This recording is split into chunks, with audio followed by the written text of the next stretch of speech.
పల్లి చట్నీని సర్వ్ చేసుకుందాం. హలో ఫ్రెండ్స్, ఈరోజు మనము పల్లి చట్నీ చేసుకుందాం. దానికోసం ముందుగా పల్లీలను వేయించుకుందాం. తర్వాత కొంచెం గిన్నె తీసుకుని నూనె వేడి చేసుకొని పచ్చిమిర్చి వేయించుకుందాం.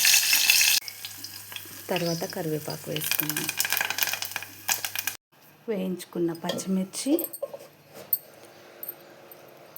వెల్లిపాయలు, కొంచెం జీలకర్ర,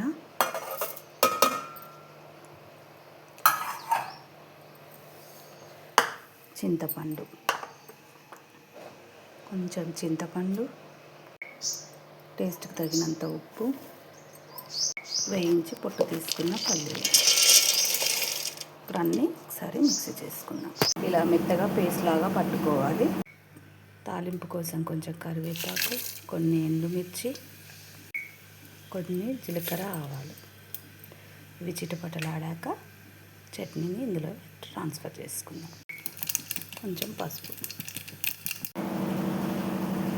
ఇప్పుడు దీన్ని ఈ తాలింపులోకి ట్రాన్స్ఫర్ చేసుకుందాం.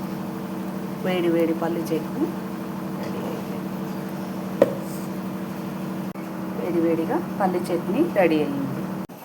పల్లి చట్నీని రాగి దోశతో సర్వ్ చేసుకున్నాం.